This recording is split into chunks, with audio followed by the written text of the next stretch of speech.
karena dia memang susah, maka dia menjadi kapital. Tampusu.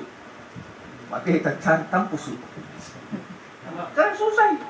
Nah, ada tuh yang punya gampang dicari, itu harganya berapa? 2.500 ces. Ada deh. Malah. 2.500. Yang masalah kemudian adalah kepada temannya dijual berapa? Berapa? Kau beli berapa, Dri? 200. Kita beli berapa? Ditawarkan sama saya 2.500. Tapi mana salahnya? Ya, aku tahu nih. Ya. Sehingga keseluruhan Raga Bila menjadi arena kontestasi. Karena saya paham ini, maka Raga Bila saya tidak terlalu ramai. Raga Bila itu menjadi arena kontestasi. Ya, ada tuh yang sedikit pakai perak, ada tuh yang pakai perak apa segala macam. Tapi itu memang saya punya gitu. Saya suruh Pandre bikin tentang tolong itu, dia jampi lalu, yang ada nama aku di situ, dia pembuka aku supaya dia apa segala macam. Nah, kalau yang seperti itu saya bikin perak sedikit lah, ya supaya itu saya cerita nanti pada menantuku nanti, ini papi punya. Jadi yang pasti adalah keseluruhan Raga Bila itu kemudian menjadi arena kontestasi. Jadi kalau kita kumpul-kumpul, ini semua saya bukakan supaya kita tidak terjadi kontestasi antara kita semua di dalam melembagakan dan memelihara kebudayaan leluhur. Ya, supaya tidak tersinggung kalau tidak dilihat ya udah. Kan biasa begitu kalau misalnya kita kumpul-kumpul, potong-potong ya apa segala, biasanya teman itu cuma barangnya itu selalu dilihat. Ya, supaya tidak tersinggung ini teorinya ada. Memang begitu. Karena semua Raga Bila ini adalah arena kontestasi. Mempersaingkan antara satu dengan yang lain. Dengan demikian, setelah kita tahu, kita tidak bersaing lagi. Karena begitu kita tahu dan jangan aku tahu ya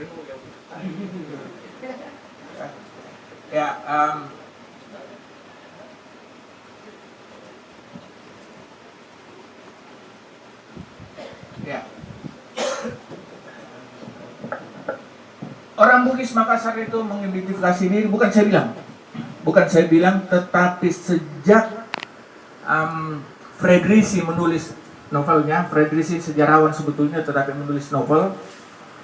Ada dua novel yang paling terkenal. Yang pertama adalah Last General, dan yang kedua The Roadsman. Fredrisi sebelum menulis novelnya, dia bikin penelitian kecil, dia membaca banyak segala macam. Dia mengatakan bahwa orang Bugis Makassar itu menampankan dirinya dengan Bila. Ia niasan Magarta itu disebut sebagai Magarta, gagah kalau Matapi Kawali. Masalahnya kemudian adalah Belanda tahu itu. Dihancurkan ketampanan kita dengan melarang membawa takpi. Muncullah Undang-Undang Nomor 31. Ya, itu problem.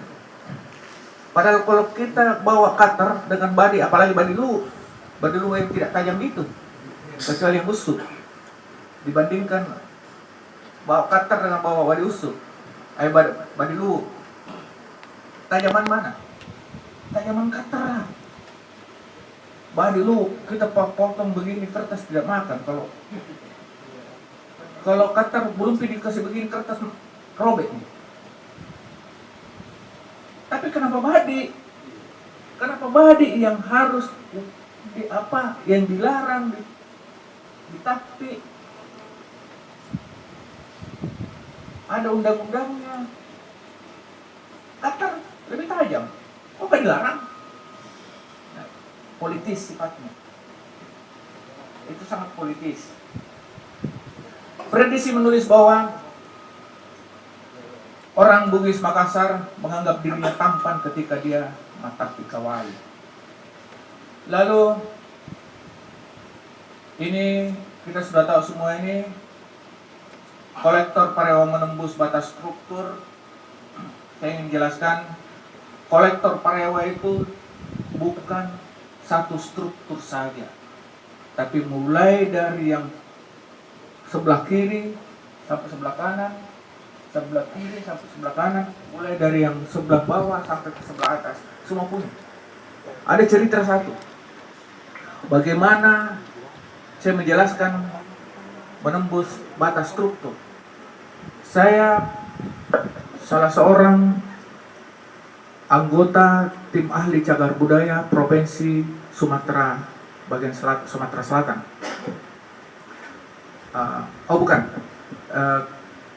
Ya, Provinsi Sumatera Selatan. Lalu kemudian saya bertugas di Bengkulu. Di Bengkulu ada seorang penjaga situs namanya Hasanuddin, Andi Hasanuddin. Setelah saya lihat, lihat, saya lihat ada Andi Hasanuddin. Saya mulai liau-liau. Jangan-jangan memang orang Seberang. Jadi saya mulai tanya, kenapa Andi Hasanuddin memang? Dia bilang, ya itu yang dikasih sama orang tua. Semakin hebat bisa rasa ini, semakin domba. Memang orang tuamu, memang kau lahir di mana? Ya saya lahir di sini lah. Orang tuamu, ya lahir di sini juga. Nenekmu, rantau. Dari mana? Wow, jauh. Dari mana? Sulawesi. Dia boleh tanya. Kalau, jadi kau orang apa? Dia bilang, awak Bugis lah. Saya bilang, kalau kau orang Bugis, saya baru percaya kalau kau orang Bugis, kalau ada badikmu. Loh, ada. Dari mana? Nenek bawa dari sana. Nggak boleh turun rumah. Nggak boleh. Domba memang merasa bilang, gampang. Saya tidak, kasih dia. Siapa tahu cuma pisau biasa, aku bilang dia apa? Saya nggak percaya. Dia bawa betul. Tapi waktu dia bawa 3 orang, 2 saudaranya. 1 orang datang. Dia bawa berkarat sekali, satu pangkan. Saya tanya, ini kenapa harus ada saudaramu yang lain? Dia bilang, saudara saya protes, tidak boleh dibawa pergi-pergi. Nanti dia bawa kemana-mana, kita kehilangan. Intinya adalah dia menganggap bahwa badik itu menjadi identitas kulturalnya dia. Badik itu menjadi identitas kulturalnya dia. Saya mendapati yang seperti itu bukan hanya satu tempat, tapi di banyak tempat, di banyak tempat saya dapatkan itu. Bapak-bapak yang saya hormati, ada satu soal yang cukup pelik buat saya.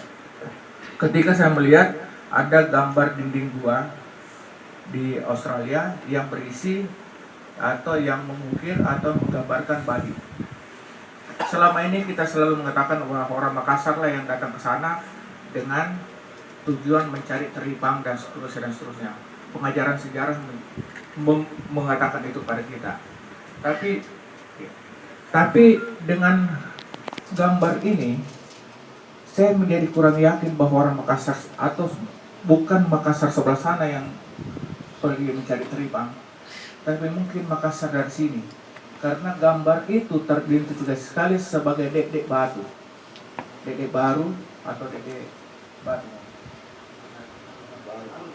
dek baru. Oleh sebab itu mungkin sekali orang Maros lah yang berlayar ke Australia dalam upaya mencari teripang atau karena bagaimana bisa gambar itu muncul di situ dalam gua?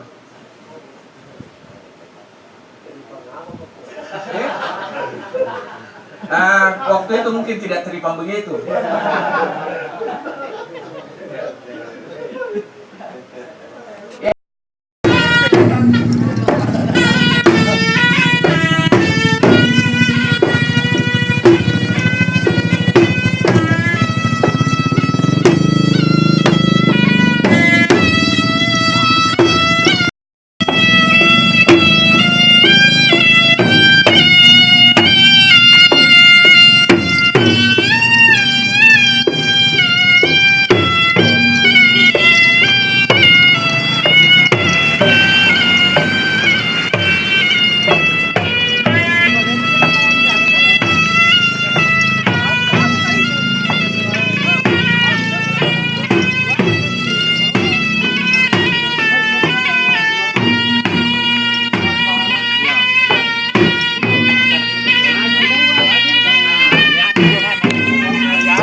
ini kita berada di lapangan Kasikepo dari perjalanan dari Balak Lompoa Kasikepo. Acaranya Lembaga Manusia Lebes. Ini menuju lapangan Kasikepo, gelap soalnya saya nggak bawa lampu, jadi lanjut nanti ngeblak gambarnya.